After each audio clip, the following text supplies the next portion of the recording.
la raison d'être de Trusted Shops, c'est de renforcer la confiance que vos clients, si vous êtes une entreprise, ont en vous. Okay, on va découper en deux parties. On va dire pour les petites et moyennes entreprises. D'accord.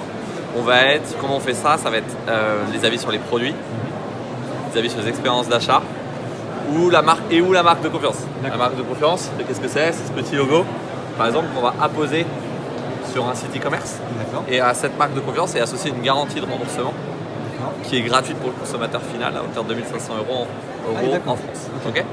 Voilà. Alors ensuite, pour les plus grandes entreprises, qu'est-ce qu'on va chercher à faire? Là, c'est un petit peu différent.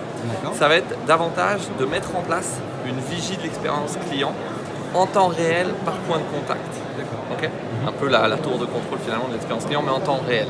C'est un petit peu différent de tout ce qu'on va faire par exemple avec des enquêtes de satisfaction qui sera un petit peu après. Okay. Le deuxième temps, c'est comment on utilise toute cette verbatim, toute cette voix du client au mieux.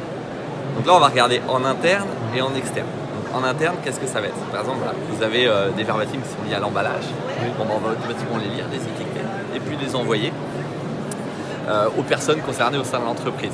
C'est mettre la voix du client dans les oreilles des personnes concernées.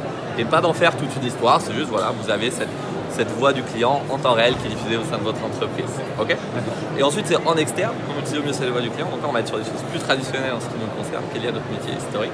Ça va être les étoiles en SEO, en SIA, donc tout ce qui est affiché sur votre site e-commerce, cette voix du client dans les tunnels de souscription, par exemple. Et fondamentalement, c'est renforcer la confiance que vos clients ont. On est content d'être là. Moi, en ce qui me concerne, je suis commercial, je m'occupe des grandes entreprises, mais je fais tout à distance. Et donc, je ne vois jamais mes prospects, mes clients. Donc là, je suis ravi, c'est un moment d'échange. Ouais. C'est vraiment un moment d'échange, c'est sympa. Et ensuite, nous, on est une entreprise européenne, on a des présences dans 7 pays, on est présent sur 10 marchés. Mais pour autant, voilà, bon, on est 400 personnes, c'est quand même une belle entreprise, mais pourtant on ne peut pas aller voir tout le monde, il y a plein de gens qu'on ne connaît pas, qui ne nous connaissent pas. Donc là, l'idée, c'est vraiment de rencontrer de nouvelles personnes. Pas forcément d'être là pour dire faut qu'on travaille ensemble tout de suite. Non, ce qui nous intéresse avant tout, c'est de comprendre où eux ils en sont, où est-ce qu'ils veulent aller, à quel moment sera pertinent qu'on travaille avec eux.